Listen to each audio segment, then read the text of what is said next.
Yes, sir. So as we are arriving, please, we come forward. Yeah, on live to the telecast of the first quarter conference of the Chief of Army Staff, as well as the Combat Arms Training Week holding here at the Jaji Cantonment in Kaduna, Nigeria. Here we have the Chief of Army Staff in person of Lieutenant General Tuku Yusuf Buratai, accompanied by Corps Commandants, Commandants of the Multinational Task Force, Commanders of Army institutions, Directors of Defense, as well as retired generals, all here to witness the transformation that is ongoing in the Nigerian Army, and to be specific, the Jaji Cantonment. This afternoon, I am Benny Adams, your guide.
The commissioning we're about to witness here at the Jaji Cantonment is part of activities of the first quarter conference.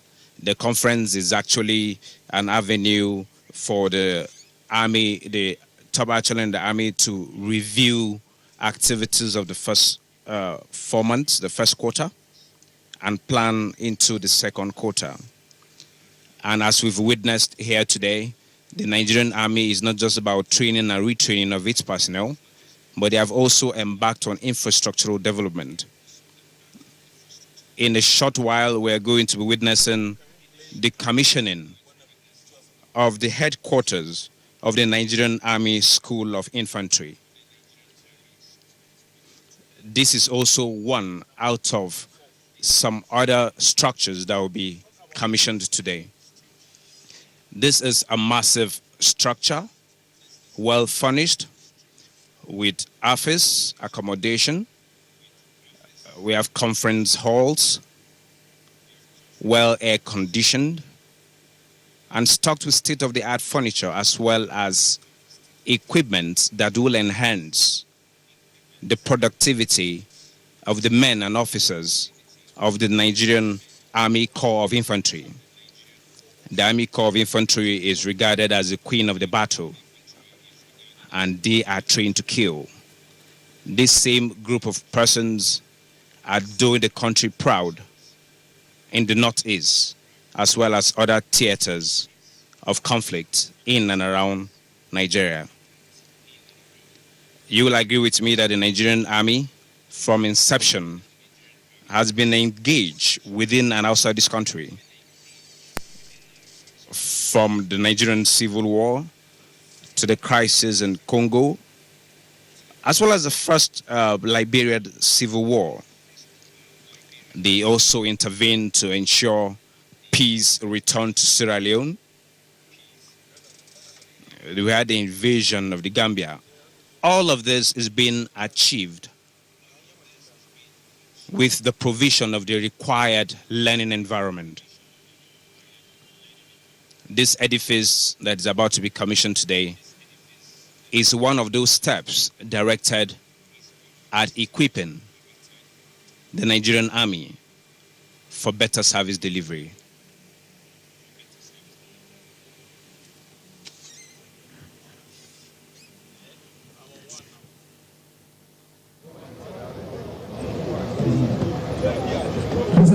announcing the arrival, the Chief of Army Staff, Nigerian Army, Lieutenant General Tukro Yusuf Buratai.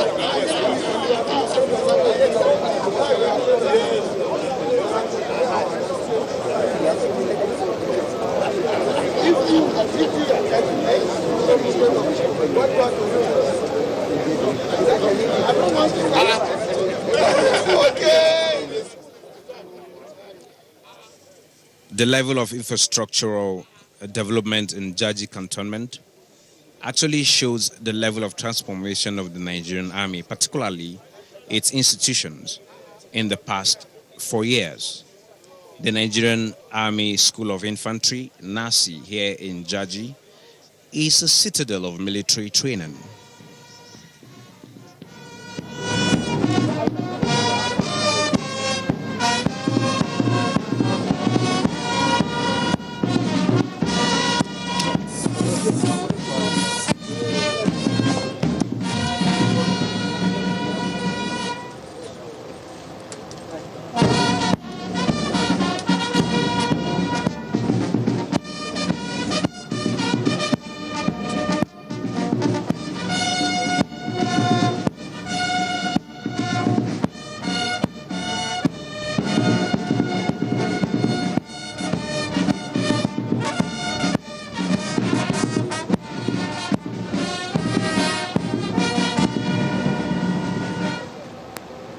The general salute we just had heralded the arrival of the #1 seat of the Nigerian Army, Lieutenant General Tukro Yusuf Buratai, Nigerian Army Medal, Order of Military Merit Brazil, Grand Service Star, Past Staff Corps Daga, National Defense College in Bangladesh, Bachelor of Arts degree Hans, Masters of Arts, Master in Philosophy, Field Command Medal of Honor, Foreign National Honor Award Medal.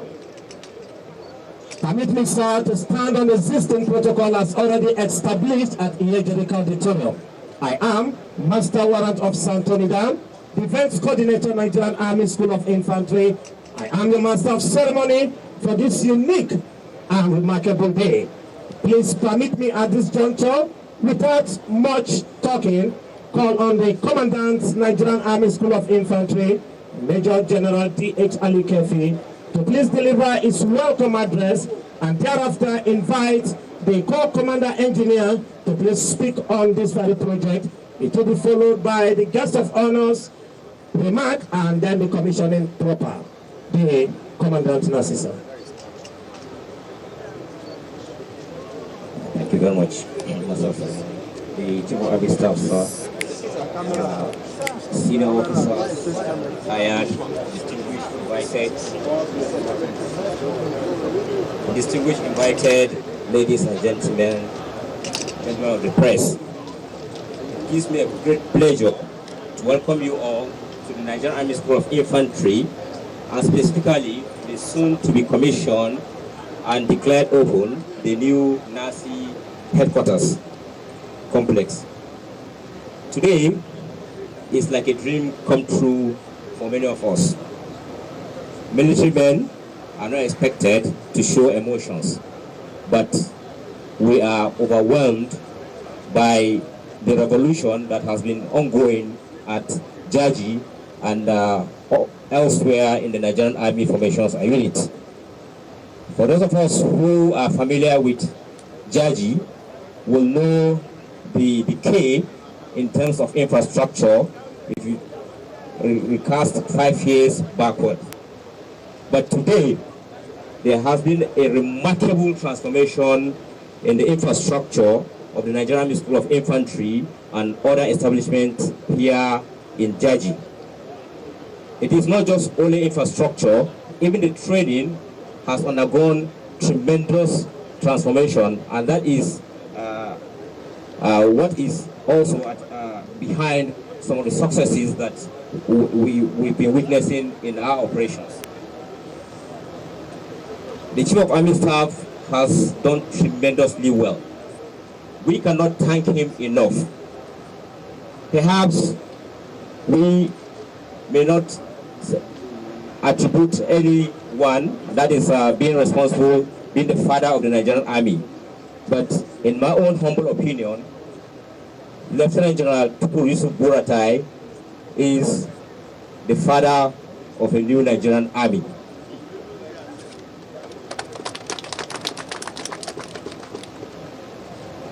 Permit me to say that before taking up this appointment as the Commandant of the Nigerian Army School of Infantry, I was the Director of Training Army from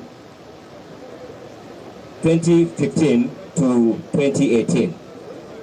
At one point, the Chief of Army Staff directed me, that was early on, late 2015, to undertake an assessment tour of the entire schools and institutions of the Nigerian Army. I did that, and I turned in a report to the Chief of Army Staff.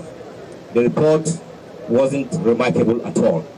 In summary, that most of the Nigerian Army schools require a lot of effort to turn them around in terms of infrastructure. At that time also, we had received some requests from some foreign countries, notably African countries, for us to offer them slots to train their personnel here in Nigeria, in various schools. The state of our schools were not so remarkable, and it was the Chief of Army Staff who said that, God willing, we will turn things around. And God willing, today we've seen remarkable transformation in not only the infrastructure, as I said, but in also the improvement in training. Without wasting much time, I want to assure the Chief of Army Staff that this is an honor done to us. The trust that you've bestowed on us, we will hold this trust the way it is supposed to be. We will maintain these facilities the way they should be maintained, and we will preserve them for generations and generations and generations to come and inherit and hopefully pass on to their next generations. On this note, permit me to humbly request the Corps Commander engineers to make a brief on the technical aspect and, of this project. The Corps Commander engineers, sir.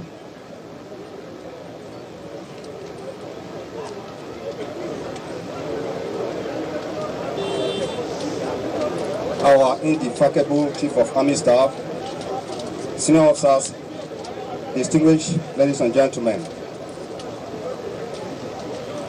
When we were commissioning the Army War College in Nigeria, I had the privilege of giving a brief at that commissioning. And I said, the only thing that is not done is if our Chief of Army Staff has not conceived it and said it out.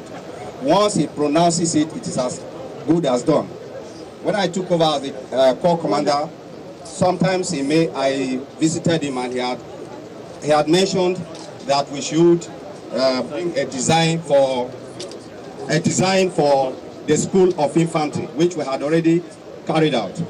And then back and forth, we kept taking designs to him, and he will correct, change what's supposed to be here like that until we got the final approval. And then the journey began. Let me read what I have written on this building.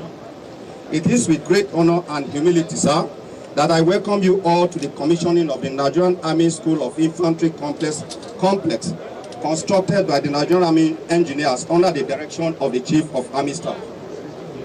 This project is one of the numerous interventions of the Chief of Army Staff in fulfillment of his commitment towards improving institutions, structures, and facilities throughout the Nigerian Army. It will undoubtedly provide a more conducive environment for training in the Nigerian Army, thus achieving one of the cardinal pillars of his vision, which is to have a professionally responsive Nigerian army in the discharge of its constitutional roles. This project was conceived by the Chief of Army Staff, and the groundbreaking ceremony was conducted on the 14th of April 2018. Funds were released to the Nigerian Army engineers and construction commenced on the 25th June 2018.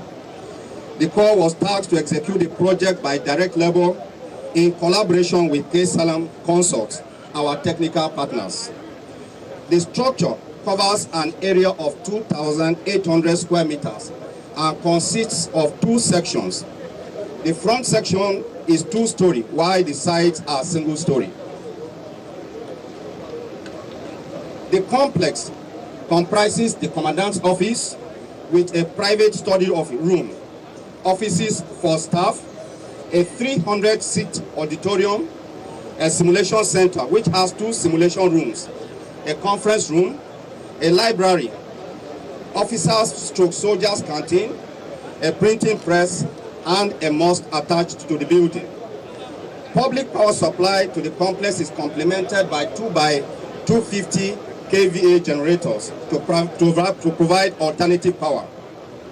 There is an Olympic-sized swimming pool, which is part of the build of this complex commissioning, but it is located at the YO block, where we will move from here to go and see. As you go through this magnificent edifice, you will observe that all the offices are tastefully furnished. The complex has specifically designed to provide a conducive working environment to facilitate effective planning and decision-making in the discharge of the training responsibilities of the Infantry Corps. I am pleased to report that the project was completed within a period of 10 months, from June 18 to April 2019. It is pertinent to note that the project meets all specifications in design, quality, and cost effectiveness. All materials used in the project are of very high quality, and highly skilled craftsmen or artisans were employed in all the stages of construction. This is the first-class facility that sets new standards in the construction of office accommodations in the Nigerian Army. Let me state also that this collaboration with the technical partners has contributed to improving the Corps' image, that is the Nigerian Army's Corps' capability in executing direct labor projects. Our personnel deployed to the site have acquired additional knowledge, skills, and competencies in building construction methods. These competencies will no doubt be applied in other direct labor projects by the Corps. Please permit me to add that through the committed efforts of our chief, the Chief of Army Staff, the Nigerian Army Engineers has acquired greater capabilities and enhanced capacity to perform our roles in providing engineering support to the Nigerian Army. May I therefore seize this opportunity, sir, to, on behalf of the Nigerian Army Engineers, express the Corps' profound appreciation to you, sir, for this unflinching support and commitment towards improving our capabilities. We are grateful that you did not lose confidence in the engineers, despite the fact that you had to remove 2 corps commanders, but rather you gave us more assignments to drive us towards better performance. We thank you, sir. Indeed, we have become more professional since your assumption of command. May I appreciate the Commander's Corps of Infantry, that is the outgone and the current one, the Commandant Nasi, for their support. My officers and men told me how you gave them all the needed support in carrying out this project. I also want to thank all the general officers, commanders, and corps commanders. I recall that at the commissioning, most officers pledged and redeemed their pledges to support the building almost immediately. I want to thank all of you. On this note, sir, we present the edifice you sponsored, you designed, and asked us to design. We hope that we have met your specification as we go inside, sir.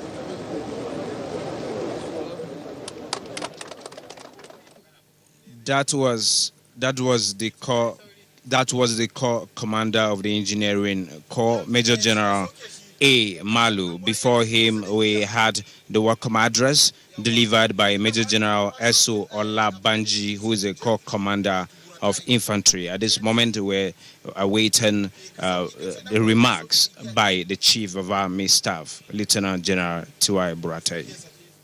It is on this note I want to most respectfully request the Corps Commander Infantry to most respectfully request the guest of honor, the #1 seat of the Nigerian Army, Lieutenant General Tuku Yusuf Buratai, to please make his remark and officially commission the complex. The Corps Commander, sir.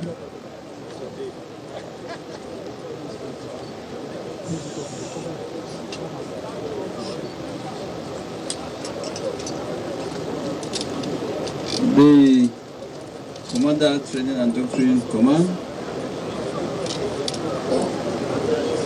the very senior officers from Defense and Army Headquarters,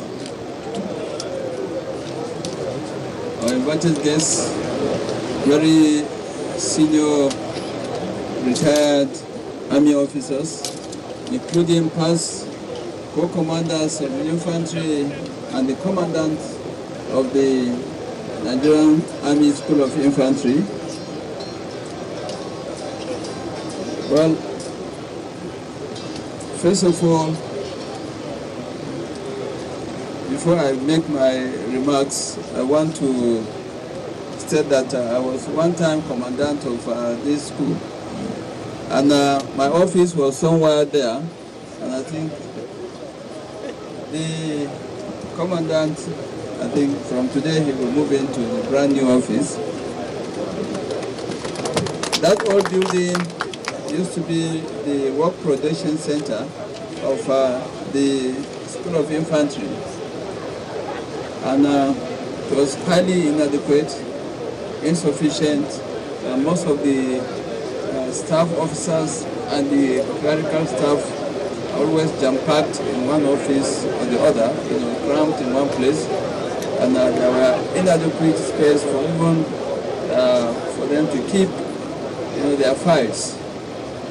Well, God I had my prayers, and my appointment as Chief of Army Staff, I said this should be the priority for me to really get a befitting edifice. And then the former commandant, Major Abdul Karim, where are you? Major Abdul Karim, K.I. Abdul Karim.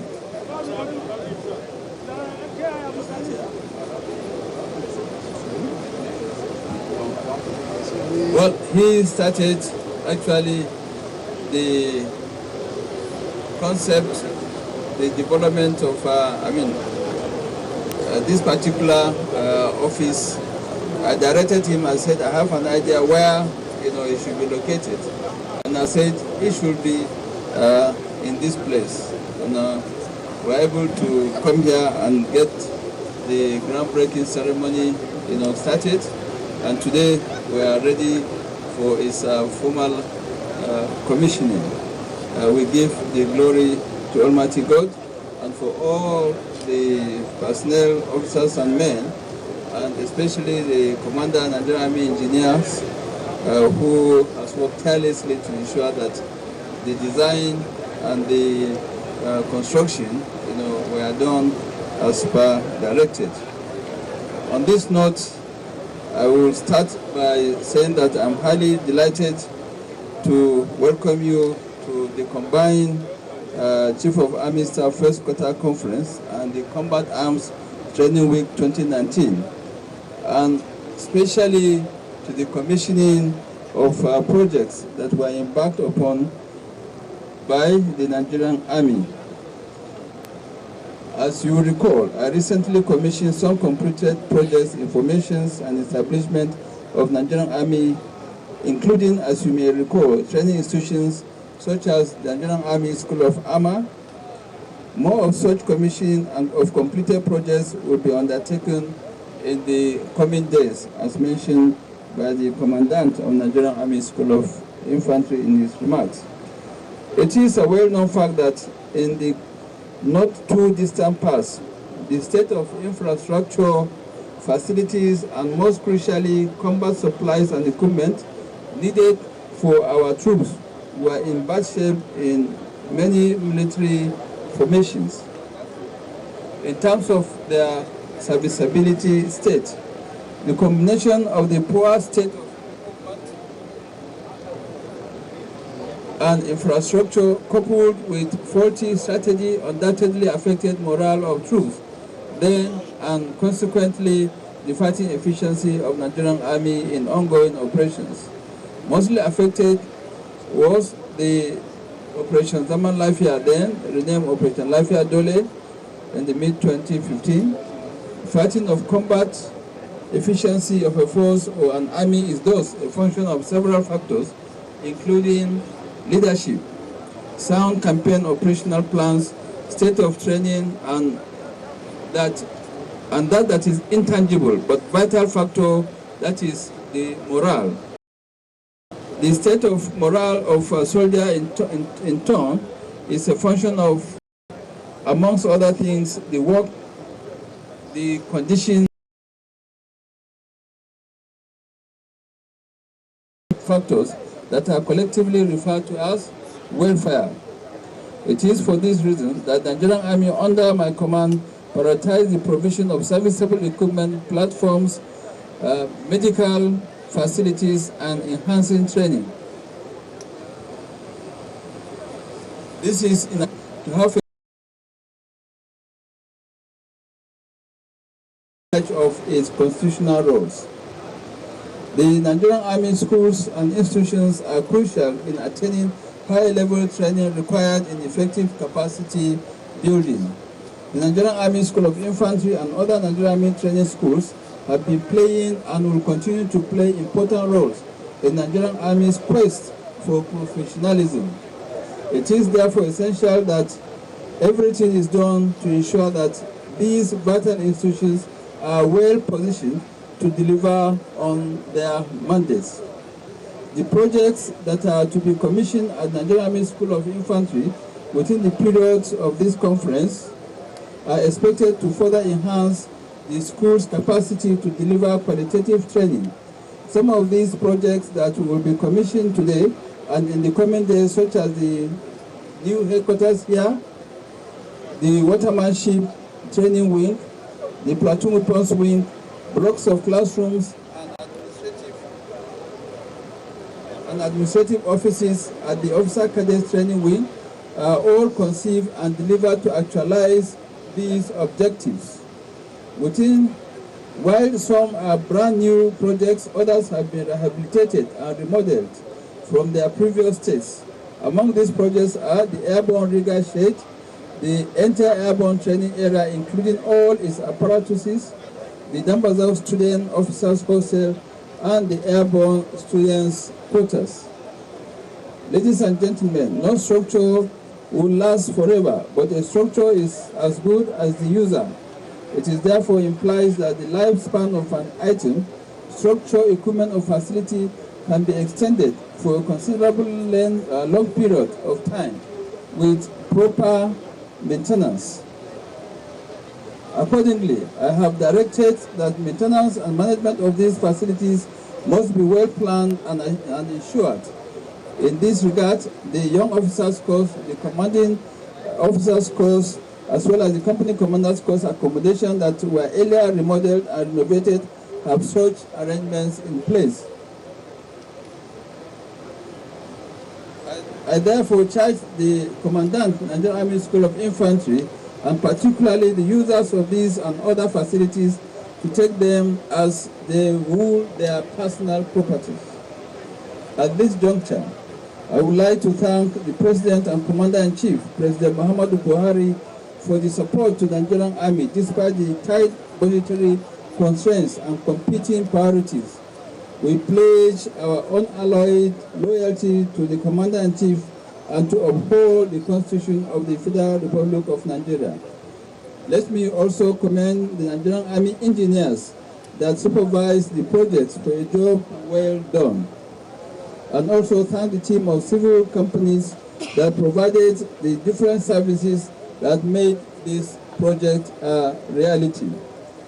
I would like to also thank the Commander Infantry Corps, the immediate past Commander Infantry Corps as well, who is now General Officer Commanding Air Division, for his foresight and indeed leadership of the Infantry Corps in ensuring that training facilities are well maintained, as well as the mobilization and fourth generation of troops to fight across the various theaters of operation are done professionally. Let me use this opportunity to also congratulate the Commandant of the Nigerian Army School of Infantry, who will use this opportunity to be the first person to utilize this gigantic and beautiful edifice. Congratulations. Well, the congratulations will not be concluded without congratulating all infantry officers and indeed the soldiers. We have done a lot to improve the welfare of the troops and to improve also the training capacity of the officers. Many courses have been opened both at home and abroad for the infantry personnel, especially the instructors. When I was here as the commandant of the school, those of you that were here with me, you saw the efforts I made in renovation. A lot of things have been done, even when I was commandant. So it's a continuation of that effort, and to God be the glory. I want to most sincerely thank all of you for finding time to be here. And as we march in to see the beautiful edifice, I'm very much particularly pleased with the simulation center, although equipment are yet to be installed, but we will do that as quickly as possible. It's a force multiplier, and I'm sure the Director General Land Forces Simulation of Nigeria is here. Olukoju. So you take advantage, make sure this equipment is installed as quickly as possible. So once again, thank you and God bless all.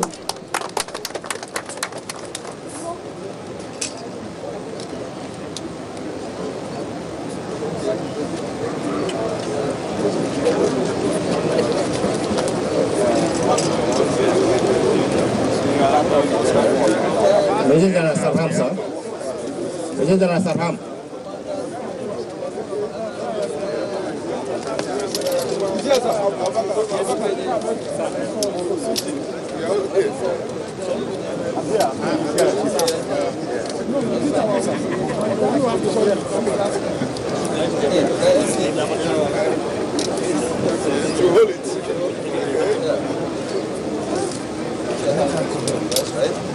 Well, to the glory of God and benefit of all officers and men of the Nigerian Army, we commission this edifice, headquarters, Nigerian Army School of Infantry. So help us God.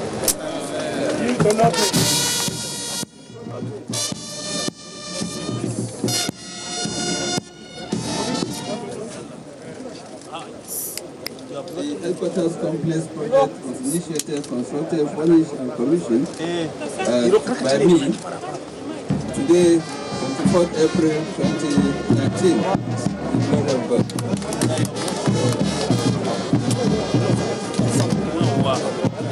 As the chief of army understood that the national flag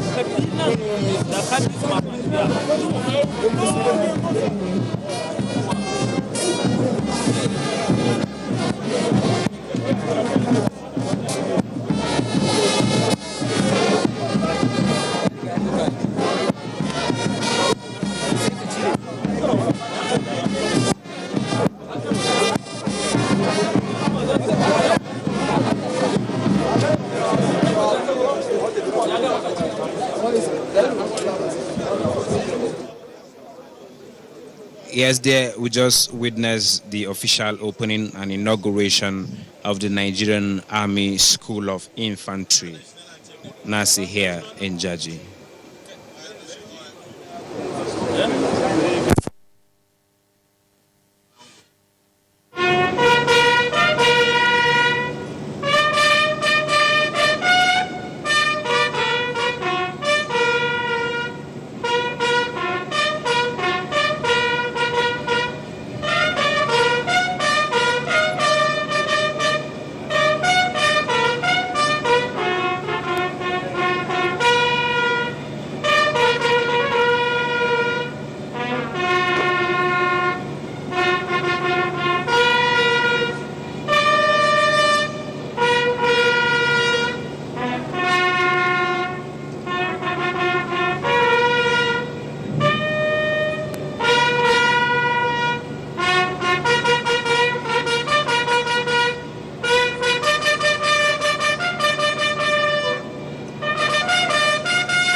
Thank you very much, sir. You may proceed.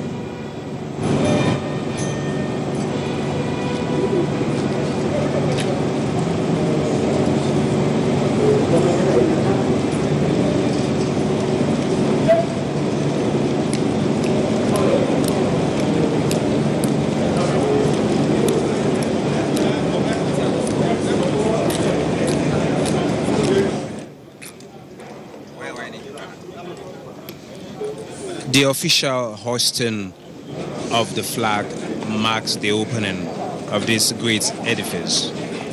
It is a massive structure that is sitting on 280 square meters. This project lasted only 10 months. The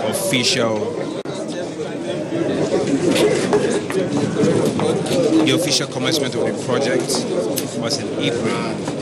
Now we come to the entrance of the national headquarters to take a tour around. You can roll it. Yes.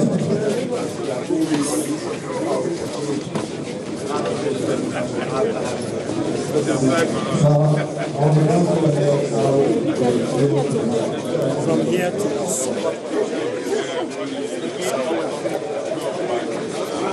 so for that side. So I should be going there. You want to go in. The Nigerian Army School of Infantry is a massive edifice that sits on 280 square meters. The project, which commenced 14th of April 2018, only had 10 months to be completed to this very stage. The structure houses the commandant's office with a private study. It has offices that are well furnished to taste. It has an auditorium that has a sitting capacity of 300. It also has officers' canteen, a mini printing press, officers' canteen, as well as 2 simulation centers, though they are yet to be equipped.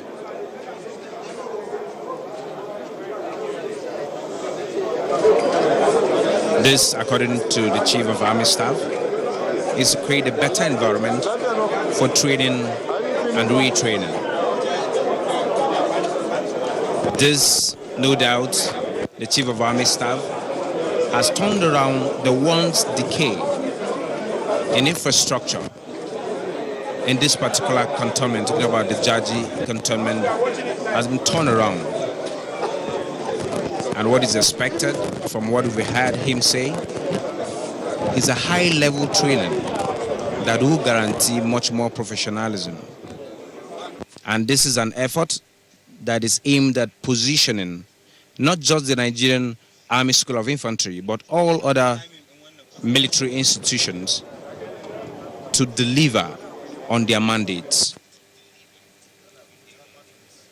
From here, we're also going to be witnessing inauguration of hostel accommodation, waterman training centers, weapons training areas, as well as cadet training wings, not leaving out the airborne training area, as well as some other student quarters. The Nigerian Army School of Infantry, the structure here, has an extension of an Olympic-sized swimming pool, which is not within the immediate vicinity, but just some meters away. This is all aimed at positioning this institution for better service delivery.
agree with me that this auditorium is furnished to standard. It is a 300-seat auditorium equipped with quality settees, well air-conditioned. It is a structure that will stand the test of time. From what we see, we have the finest materials deployed here. Also in this edifice are 2 simulation centers. Though the simulation centers, according to the Chief of Army Staff, are yet to be equipped, but very soon that will be done. That is a promise by the Chief of Army Staff. He's one person that when he says, he gets to accomplish. These are office accommodation equipped with the best you can imagine around. And the commandant's office has also a private study. It is a structure that is sitting on 280 square meters. It has a mini printing press. All of this is to ensure that the Nigerian Army School of Infantry does not go anywhere, but everything will be within the cantonment. If you ask me, I'll say for security reasons. Like I said earlier on, this edifice has an Olympic-sized swimming pool. Here we have past commanders and commandants of the Nigerian Army Corps of Infantry. The Corps of Infantry is regarded as the queen of the battle, and their motto is yield to nothing. They are the foot soldiers. They are the ones that are at the forefront in the Northeast to ensure the end of insurgency.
Present here to witness this landmark achievement by the Chief of Army Staff as well as the Infantry Corps leadership are former commandants and commander of the Infantry Corps, both retired and serving.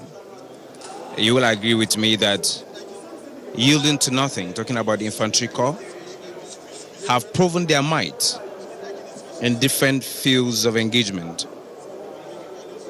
Engagement in the Niger Delta, present engagement in the Northeast, as well as engagement in the Northern Mali War. We also have them participated in the invasion of the Gambia, restoring peace in Sierra Leone as well as Liberia. One core event they got to prove themselves is the crisis in Congo as well as the Nigerian civil war.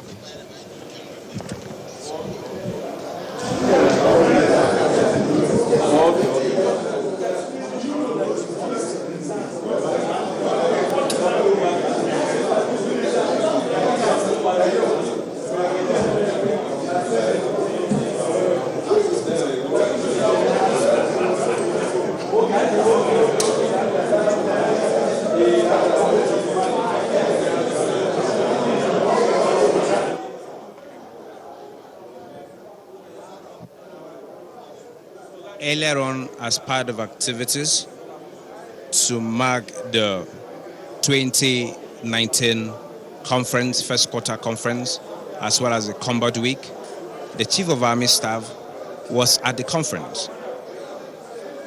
where he delivered his opening remarks. It was an avenue to brainstorm and review the activities of the first quarter and their plans into the second quarter.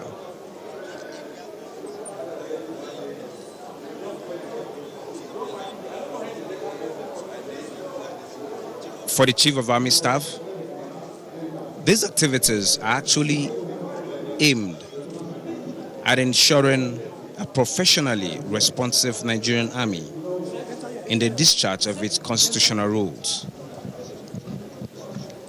The conference also has experts, security experts from across the country, as well as some others from outside this country who converged here on Jaji to ensure that the security challenges being experienced is a thing of the past.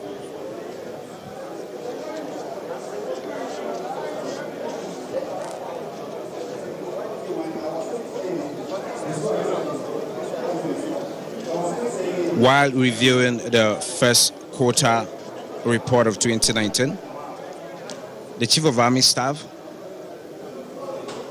commended officers and men, particularly the corps commanders, for their efforts at the various theaters of war in the country. He mentioned present efforts at Zamfara State, Kaduna State, the Northeast, as well as the successful conduct of ex-Igu Ike-3 and the Operation Safe Conduct, which was aimed at supporting the Nigerian police and civil authorities. He also commended the role of the Nigerian Armed Forces in the conduct of the successful 2019 general elections.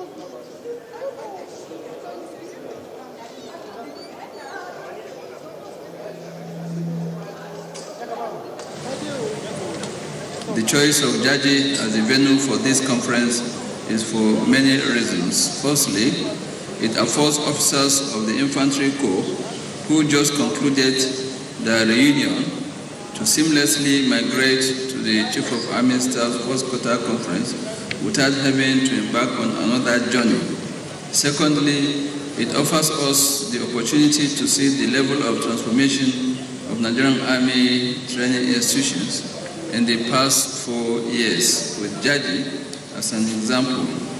This transformed citadel of military training provides the serene environment needed for us to brainstorm and appraise our performance in the first quarter 2019. We'll also, in the course of this conference, deliberate on key issues that will positively prepare and project us into the second quarter 2019 with a view to further consolidate our efforts towards achieving my vision to have a professionally responsive Nigerian Army in the discharge of its constitutional roles. I appreciate the combined efforts of the principal staff officers and other staff officers at the Army headquarters, the Infantry Corps and Center, and Headquarters 1 Division for painstaking coordination and arrangements put in place to have a successful conference. It is gratifying to note that the Nigerian Army within the first quarter of 2019 has performed creditably well, starting with the seizing of the initiative and turning the battle momentum against the Boko Haram terrorists in the northeast, and rounding up with the professional manner with which the Nigerian Army supported the civil authorities as part of our constitutional role to ensure the successful conduct of the 2019 general elections. The successful conduct of Exercise Egoeke 3 and Operation Safe Conduct 2019 in support of the Nigeria police and civil authorities has contributed to strengthen the nation's democracy, considering the wide acceptability and credibility of the elections as espoused by key nations of the world, civil society organizations, as well as local and international observers and monitors. Despite reports of some alleged cases of infractions by some personnel which are being investigated by a high-level committee, I am elated with the encomiums and accolades showered on the Nigerian Army for the high level of professionalism exhibited in the conduct of the elections. I say well done to each and every one of you.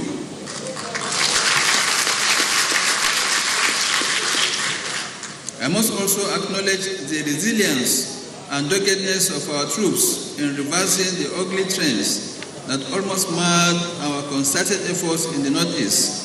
As we are all aware, Boko Haram has aligned with the Islamic State West African province to make northern Borno and the general area of the Lake Chad Basin an enclave straddling the four countries in the region.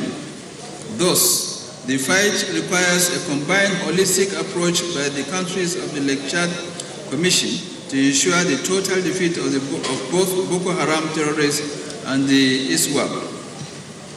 That is why Operation Yanchin Tapki was launched to effectively ensure the total destruction of the insurgents hibernating and operating from the Tumbus, with a view to crippling their ability and capability to wage any form of war. The operational successes recorded in this first quarter 2019 in this fight have further underscored the Nigerian Army's resolve to defend the territorial integrity of our dear country, Nigeria.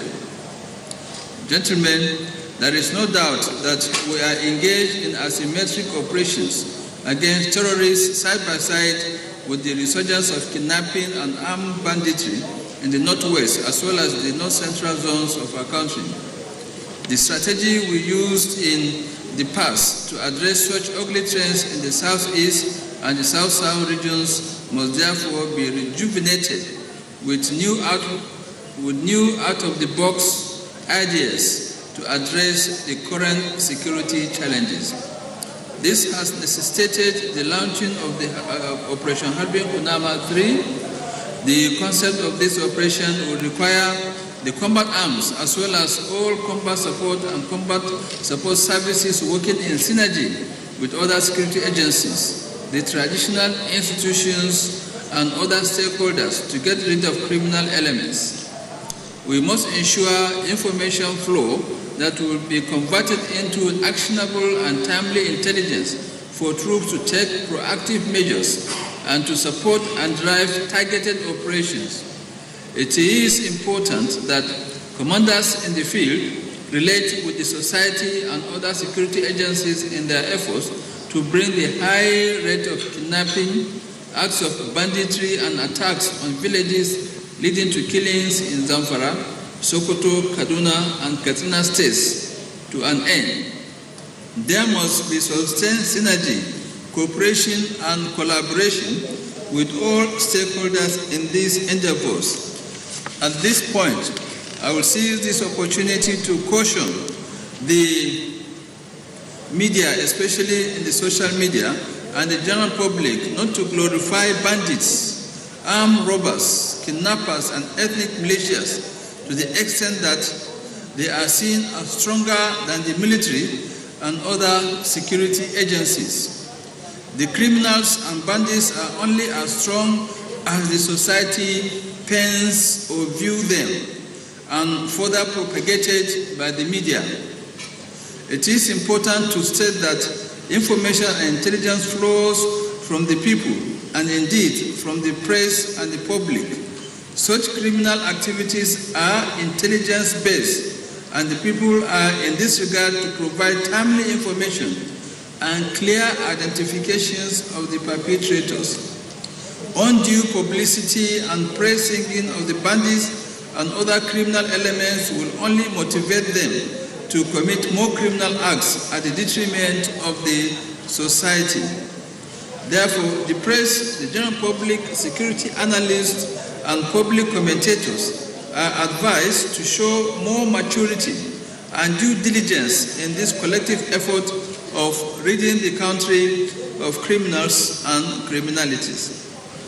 We are all aware that of recent there have been comments by different interest groups, civil society organizations, clergies, including pastors, imams, and sheikhs, on the state of security in the country. Many of these stakeholders have painted very gloomy pictures of the current security situation.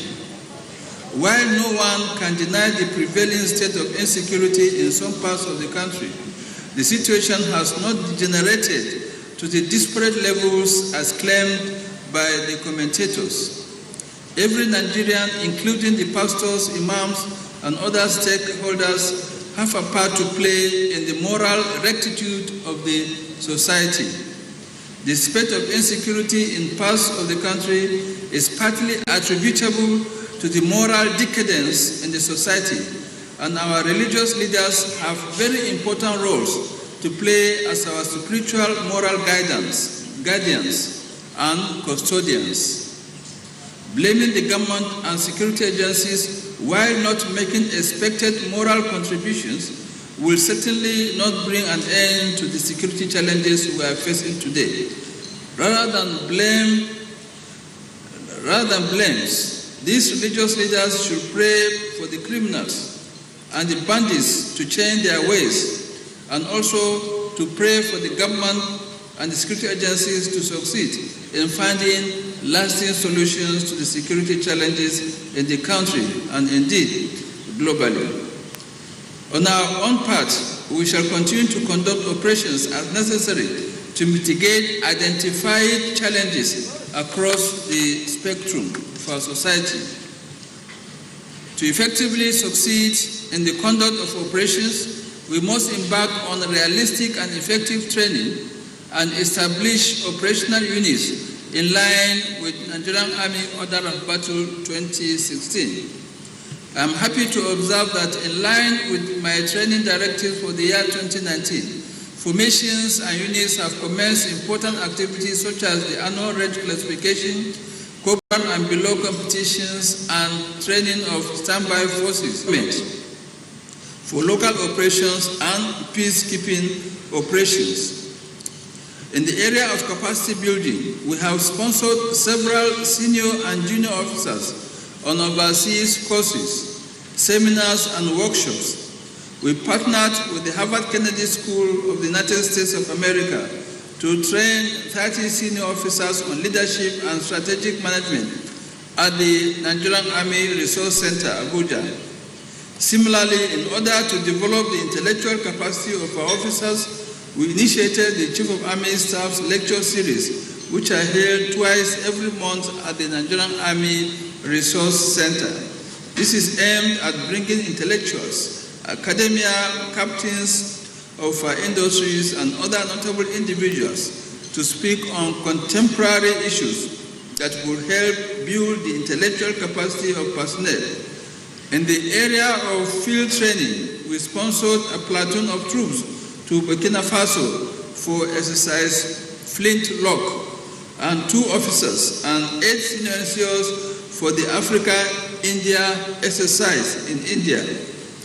I have also approved the conduct of a 1-week doctrinal and leadership seminar for junior leaders at Headquarters Training and Doctrine Command, Nigerian Army. This is an innovative training for junior leaders as they will be tested in a two-sided manual wargaming exercise aimed at preparing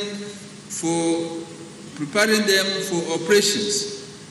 These and many more are efforts put in place to have professionally trained troops. To ensure troops are no longer battle fatigued, I have directed that fresh troops be injected into the theater of operations, while overstayed personnel are gradually being inducted.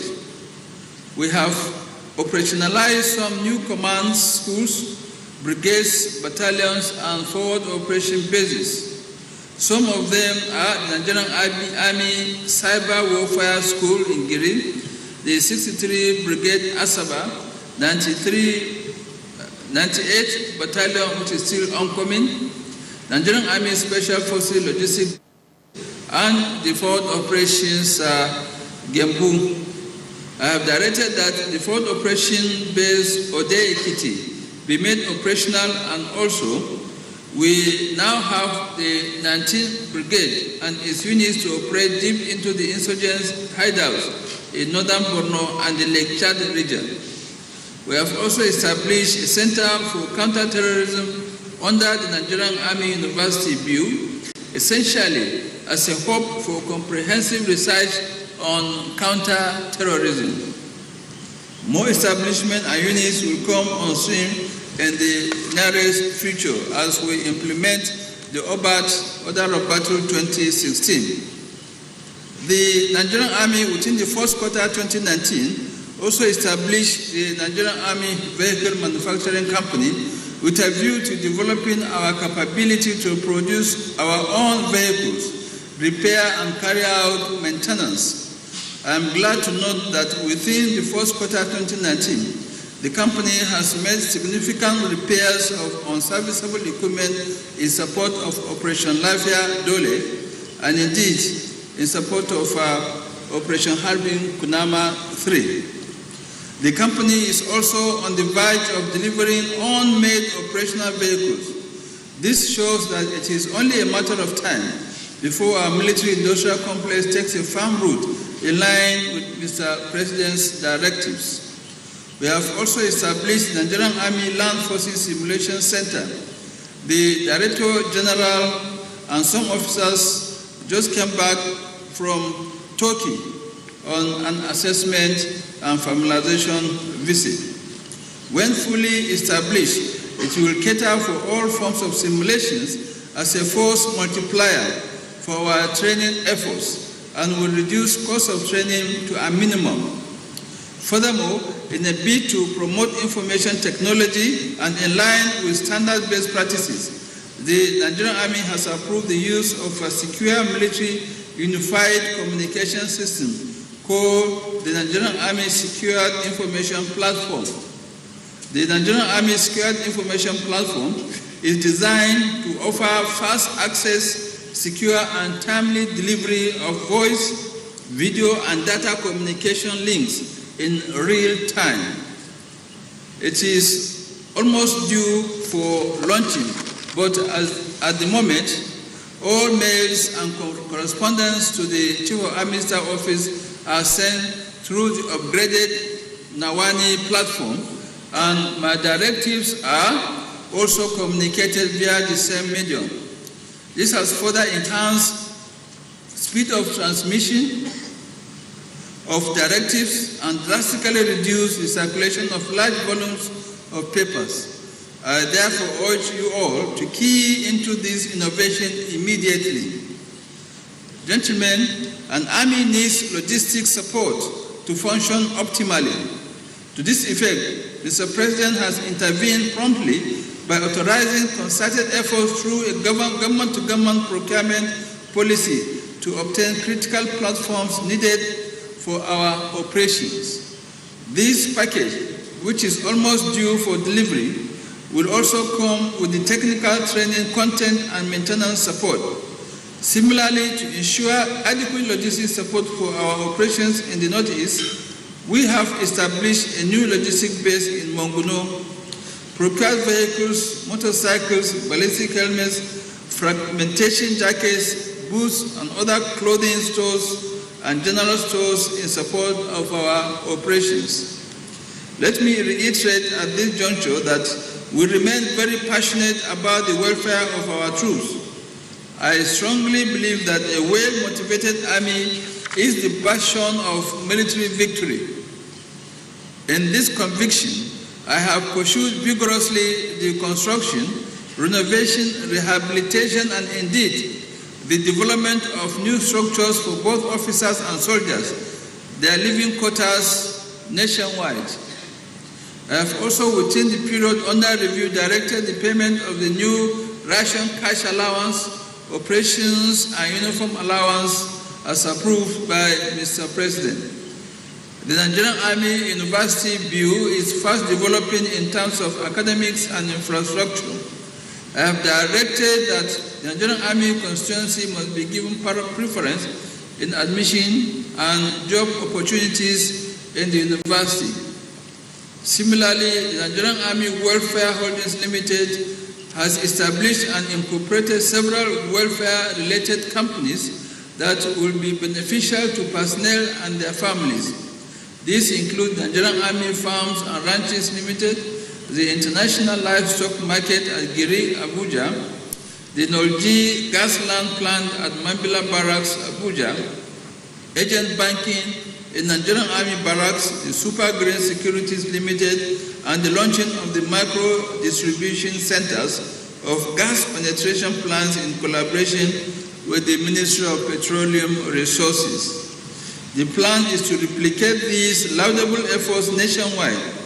With these comprehensive welfare packages in place, I have no doubt that troops of the Nigerian Army will be motivated to give their best in the discharge of their constitutional responsibilities. Having mentioned some of the things achieved within the first quarter 2019, it is important for us during this conference to appraise our successes and also shortcomings with a view to preparing for the second quarter 2019. It is my desire to see the Nigerian Army well prepared to face the contemporary security challenges ahead. On this premise, I welcome the theme for this year's Combat Arms Training Week, which is leveraging land power for current and future warfare, the utility of the combat arms.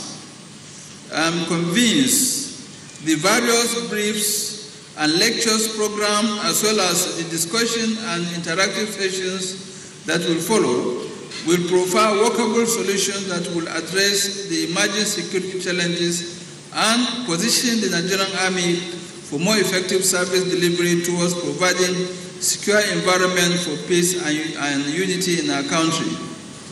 To achieve this, commanders at all levels must be more proactive in their information gathering efforts and in processing the information into credible intelligence for operations. Commanders must also be innovative and prudent in the management of resources to ensure proper maintenance of equipment placed under their charge. Training of troops under command to ensure physical fitness and operational efficiency has to be paramount as we move into the second quarter of 2019. Distinguished colleagues, let me use this important occasion to pay tributes to the gallant officers and soldiers who, in obedience to our Constitution, have made the supreme sacrifice in line of duty within the period under review. They have, as patriotic Nigerians, fought bravely and as demanded of them. My condolences go to their families. We will never forget them, and we must ensure that the payment of their entitlements and the welfare of those they left behind remain priority. May their gentle souls rest in perfect peace. Finally, and with a high sense of responsibility and respect, I humbly express our profound gratitude to Mr. President and Commander-in-Chief of the Armed Forces of the Federal Republic of Nigeria President Muhammadu Buhari, GCFR, for his invaluable support to the Nigerian Army. I want to, on behalf of officers and soldiers of the Nigerian Army, once more pledge our total loyalty to Mr. President and our commitment to the defense of the Constitution of the Federal Republic of Nigeria. The Nigerian Army shall continue to remain apolitical, professional, and responsive in the discharge of its constitutional roles. On this note, I have the honor and privilege to declare the Chief of Army Staff's Fourth Quarter Conference and the Combat Arms Training Week 2019 open. Thank you and God bless.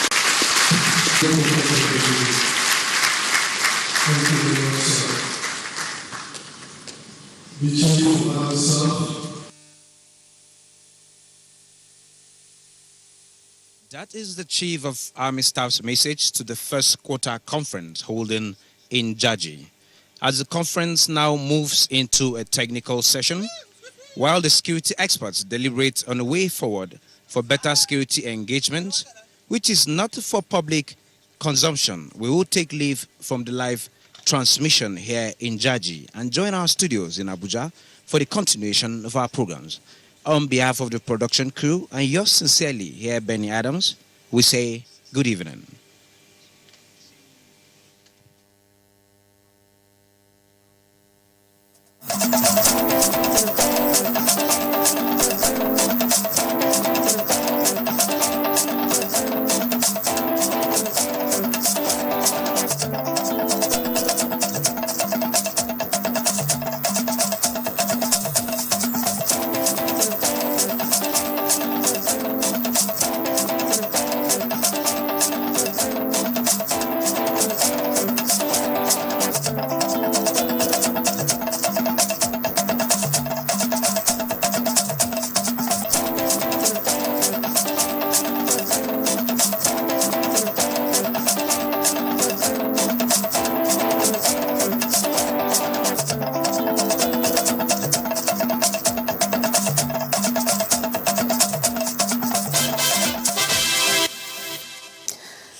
Welcome to an abridged version of Nationwide on the network service of the NTA. We thank you for joining us. I am Lydia Odije Ochi. You just watched the Chief of Army Staff inaugurating projects at Infantry Call Center in Jaji, Kaduna State. Now the news. We start Nationwide today with a visit of President Muhammadu Buhari in Lagos State, where he reiterated his administration's commitment to delivering people-oriented projects that will promote infrastructural development and create job opportunities. The president inaugurated several projects, including the Oshodi Integrated Terminal, designed to cater for more than 1 million passengers daily. The project is aligned with the federal government's desire to make life easier for Henry. I am delighted to be here today.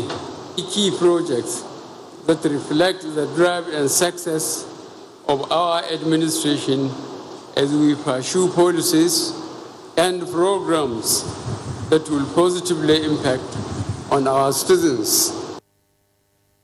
Lagos State Governor Akinwumi Ambode commended President Buhari for the political will and funding of this project and others. For more details of the president's visit to Lagos, let's join Hingino in our Lagos Network Center. Hingino, it's over to you. Thank you, Lydia, and welcome to Lagos.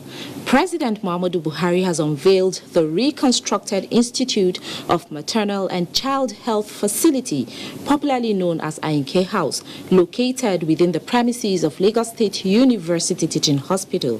Ayinke House, which is adjudged Nigeria's biggest maternal hospital, was upgraded from an 80-bed facility to a 170-bed healthcare center with state-of-the-art medical equipment and information technology. Joy Ken Abakwe has details.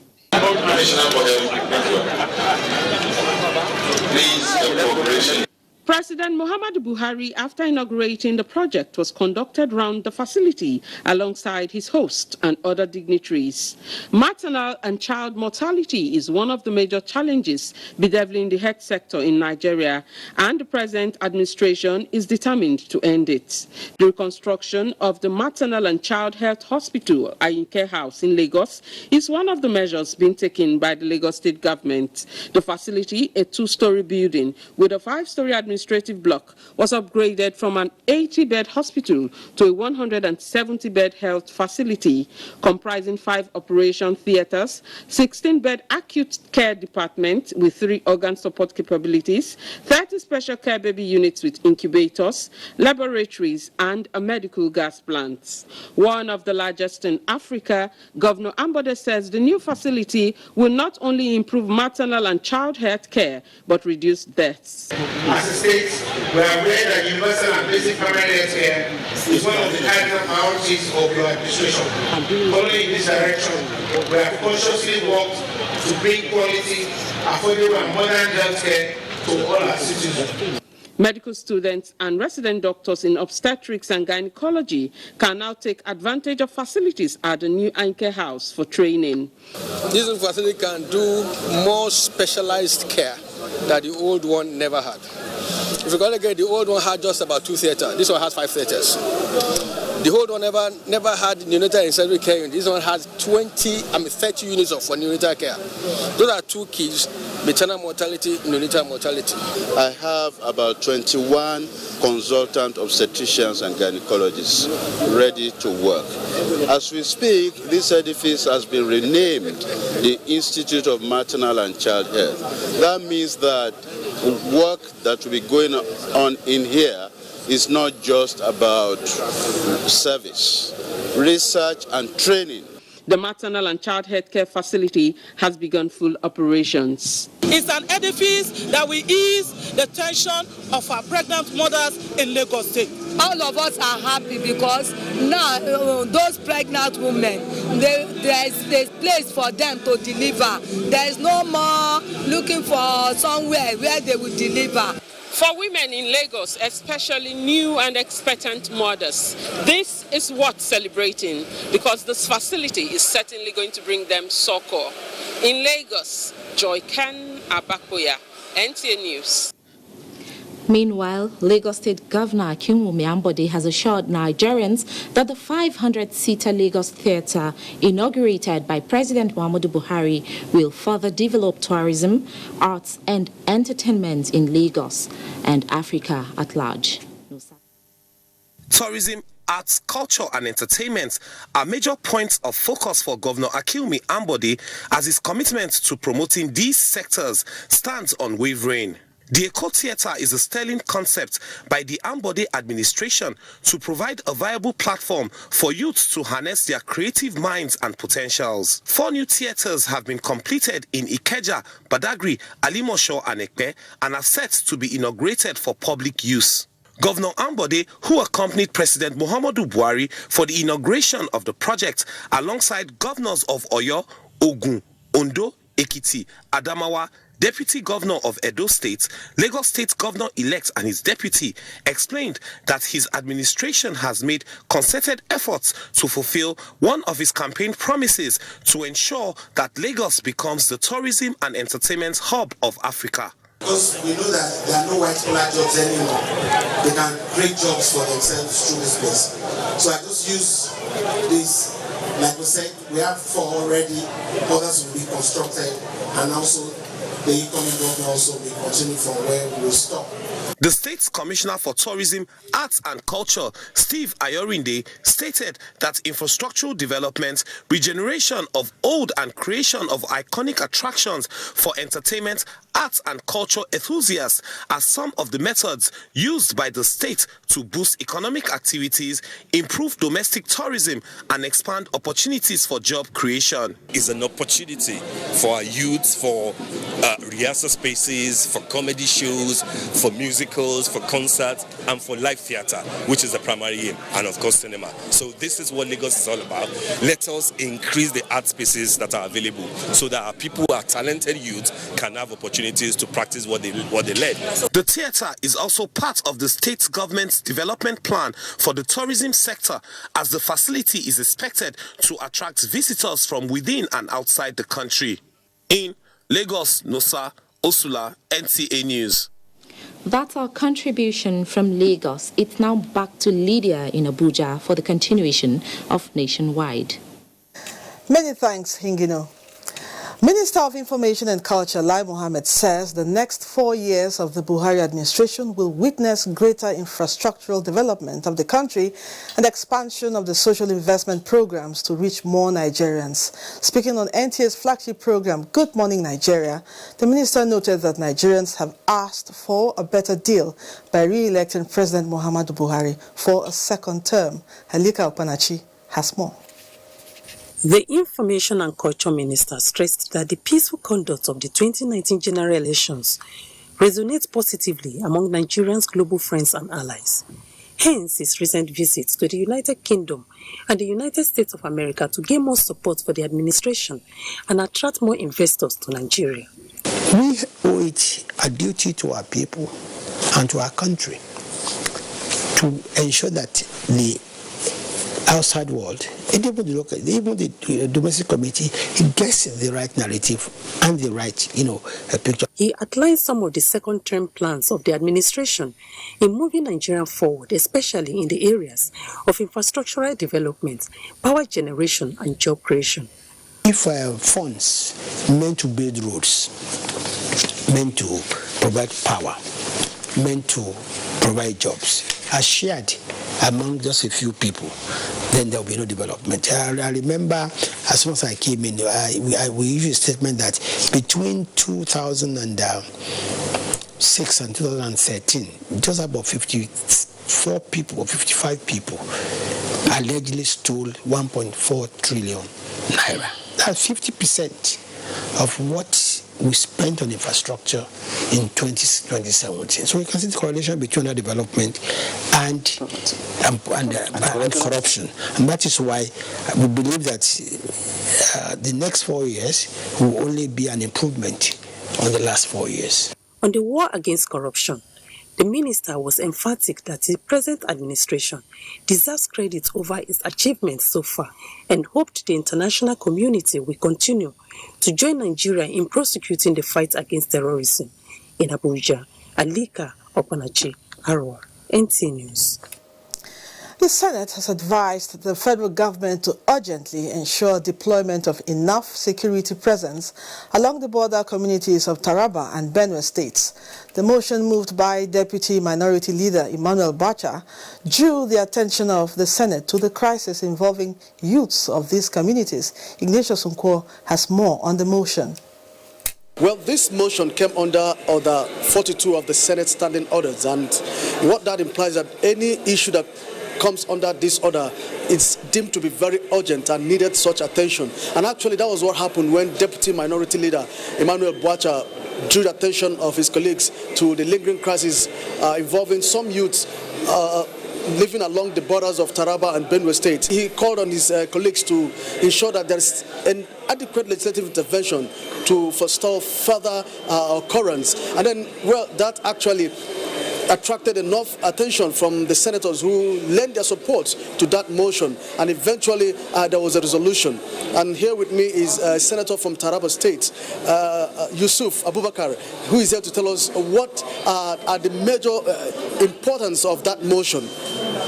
Well, thank you very much. My understanding is that the motion is trying to find the intervention of the parliament in respect of the crisis in Taraba State. This is not the first time the crisis in Taraba State has been erupting. They are mostly communal in nature and also, happening, in the southern part of Taraba, central, north. But we have been talking about this for so many times. I think we need to sit down critically, for the state government who has, the fundamental role in identifying the causes, the remote and the causes of this crisis. So I think, the resolutions of the Senate is apt. It has come at the right time, and it is the time that we want the security, to come very, very strong in solving the problem of such issues in Taraba State. All right, thank you very much. Thank you very much. Well, the Senate has confirmed the appointment of Omolola Edewo as Executive Director of Nigeria Deposit Insurance Corporation. This is what we have for you from the Red Chamber at the moment. Many thanks, Ignatius. Now, discussants on NTA's Current Affairs program Tuesday Live have stressed the need for cordial relationship between the executive and the legislature to advance good governance for development. Talatu Ezerike has that.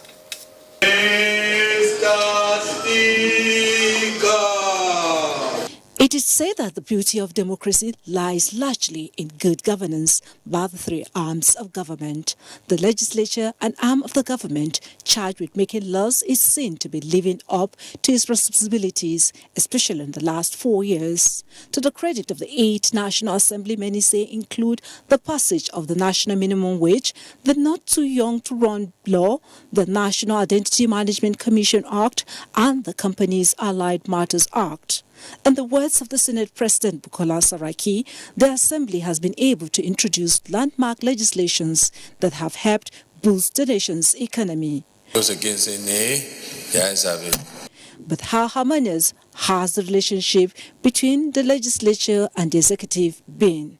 We've come to a situation where the legislature is now almost losing the public applause. But again, I want to say that the legislature should never contest for popularity contest with the executive. It will never win. Nigerians are becoming more aware. If they think you fail to do what they call feedback mechanism, go back to your constituency, tell your people this is what is happening. Or why are you quarreling with Mr. President? Why are you not talking on our behalf? I swear to God, you not go back to your constituency, and people will not elect you. What lessons for the 9th National Assembly to advance good governance? It is important that legislators, they focus on their legislative work. If they focus on the work that they are constitutionally assigned to do, I think we would, they will not have too much distraction. But the perception out there is that the legislators are not making any difference. They're just people who get into power and luxuriate at the expense of the people that voted them there in the first instance. The next legislation should begin to work on. Analysts strongly believe that Nigerians stands to gain more through rights energy that will translate to growth. Talatu Ezerike, NTA News. Thanks, Talatu. Let's pause for some messages now. Nationwide continues shortly. Don't go away. These days, people get their news and information from more media sources than ever before. Some of the news and information given are fake, unverified, doctored, and manufactured to create confusion, stir disaffection, and cause disunity. Before you believe or share any news, ask yourself, is this real? Is it from a credible source? Is it verified or verifiable? Fake news is dangerous. Whether you do it for fun or for political gains, real people can get hurt. Fake news, don't create it, don't spread it. This is a public service announcement from NTA. When you think about hospitality and affordable luxury away from home, then you talk about Sharon Ultimate Hotels, a secured and serene environment that offers kingly services such as 24-hour room service, impeccable security with CCTV surveillance, parking lots, free Wi-Fi internet service, free complimentary breakfast, restaurants that offers continental and local dishes, well-equipped fitness center with instructors, swimming pool, 350 capacity multi-purpose hall, laundry service, pastry corner, mini mart, and our suites are breathtaking.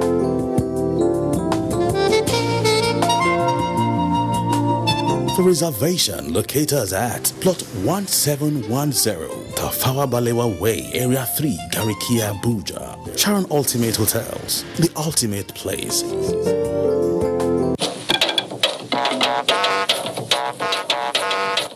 When you hear that sound, you know that Nigeria's most authentic newscast is about to begin.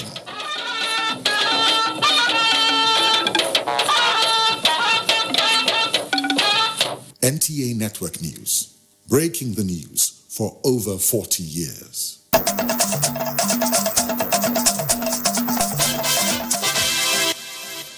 Welcome back.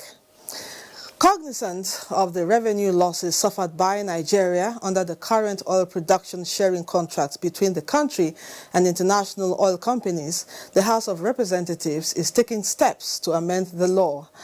The House Wednesday plenary therefore passed for second reading a bill for an act to amend the Deep Offshore and Inland Basin Production Sharing Contract Act. Nigeria is said to have so far lost more than $27 billion due to non-review of the contract, a situation which prompted the lawmakers to set up an ad hoc committee to investigate why concerned government agencies allowed such to happen. The committee is to carry out the investigation within 1 week and report findings to the House for further legislative action. And now to the oil sector. The Minister of State for Petroleum Resources, Emmanuel Ibe Kachiku, has met with top executives of the National Oil Company of the Kingdom of Saudi Arabia, Saudi Aramco, in Dhahran. The meeting is to solidify ongoing discussions on collaborating with the federal government of Nigeria on investments in the oil and gas sector. Energy correspondent Lydia Sampson reports that the meeting comes on the heels of the strategic value meeting held with the Minister of Energy, Industry and Mineral Resources of the Kingdom of Saudi Arabia, Khalid Al-Fali, to cement the budding interest to support Nigeria's infrastructure development in the oil sector. Kachiku, who was received by the President and Chief Executive Officer of Saudi Aramco, Amin Nasser, and the top management of the conglomerate, highlighted the areas of shared investment interests, presenting the existing gaps in the midstream and downstream sector as viable investment options.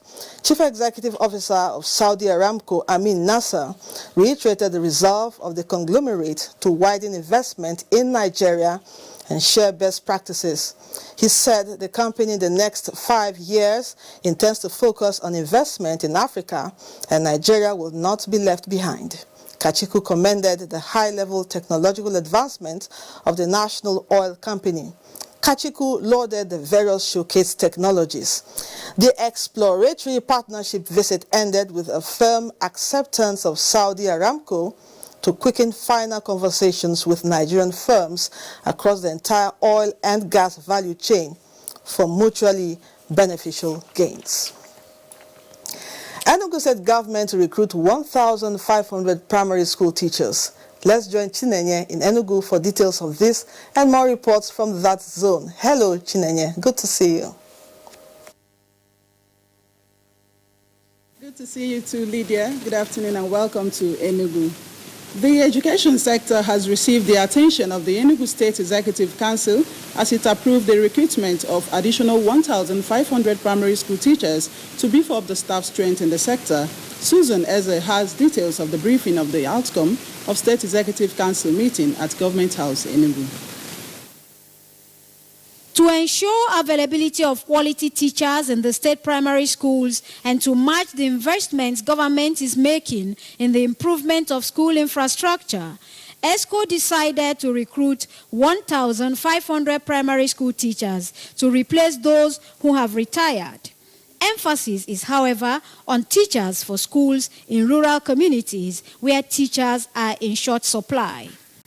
Another vital decision by the Executive Council was the approval of the sum of 282.4 million to pursue the reaccreditation of courses that have expired in the Institute of Management and Technology, IMT. State Executive Council saw it as very important to ensure that courses are accredited at IMT, and once these courses are accredited, the certificate we offer will continue to be credible. On issues of social welfare, the Enugu State Executive Council, in a bid to ensuring the full implementation of the Child Rights Act already passed in the state, approved the institution of 12 special courts to handle matters of child rights abuse. Commissioner for Gender Affairs and Social Development, Princess Peace Nnaji, also announced the approval of 20 million naira for the rehabilitation of teenage mothers stranded in different hospitals due to lack of funds. In Enugu, Susan Eze, NTA News. And that's it from Enugu. Lydia, it's back to you in Abuja for more on Nationwide. Many thanks, Chinenye. The National Emergency Management Agency, NEMA, has embarked on an assessment tour of areas ravaged by gunmen in some communities of Adamawa State recently, with a view to ascertaining the level of havoc caused and where to come in. Yusuf Jika completes the report. The communities affected by the activities of armed men are Bari and Bolong of Demsa and Numan local government areas of Adamawa State. The attack left behind a sad story of loss of lives, displaced persons, and destruction of properties and houses that will take time and huge resources to address the gaps. The assessment visit by the Director of Search and Rescue, National Emergency Management Agency, Komodo Akube Iyamu, as directed by the presidency, is to have a first-hand assessment of what it will take to provide succor and restore the hope of the affected people in the Nigerian project. Komodo Akube Iyamu, who was startled with the level of devastation on the affected communities, described the act as barbaric, inhuman, and retrogressive. He assured the people of government willingness and commitment to addressing the issue of insecurity and their current predicament. Humanitarian intervention does not have language, doesn't have color.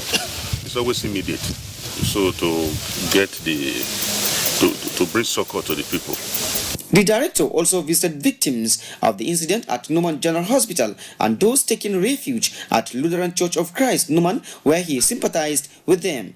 Earlier, the delegation was at the palaces of Hamabata, Homon Alhamdu Teniki, and Hamabachama Homon Irmia Stephen, where the monarchs expressed dismay over the growing insecurity and called for effective security response by all to overhaul the situation. In Yola, Yusuf Jika, NTA News. Sokoto Network Center is next, and Nura is our guide. Thank you, Lydia, and welcome to Sokoto. Governmental organizations and individuals have been challenged to provide free open-heart surgery services. Acting Chief Medical Director Osmanu Danfodio University Teaching Hospital, Sokoto, Dr. Nasir Muhammad threw the challenge at the flag up of open-heart surgery in Sokoto. Musa Abubakar reports. Zachary Haliwa is among the first batch of patients here who had a successful open-heart surgery, courtesy of Usman Danfodio University Teaching Hospital, Sokoto, in collaboration with Mohammed VI University Teaching Hospital, Marrakech, Morocco. My heart beats so fast, I won't be able to trek from there. I'm fine now. The procedure, which cost 5 million naira, was carried out free, but the number of patients is rising, with about 5,000 people in Sokoto, Zamfara, and Kebbi states in dire need of the surgery. It's estimated that for us to address heart problems among our population, we should be doing a minimum of 500 cardiovascular surgeries per every million population. And this is the first time we are hosting and conducting open heart surgery in this region. So, heart disease is said to be a growing problem in sub-Saharan Africa. The free open heart surgery is believed to go a long way in boosting life expectancy of people like Halima, who is recuperating. In Sokoto, I am Musa Abubakar, NTA News. And that's our contribution from Sokoto. Nationwide continues with Lydia in Abuja. Many thanks, Nura. The Ministry of Mines and Steel Development is stepping up efforts to increase the local production of steel in order to discourage the importation of substandard metal materials into Nigeria. The assurance was given by the Permanent Secretary Abdul Kader Muazu in a message at a two-day summit on development of Nigeria's metal industry. Mayor Ogidi has that one.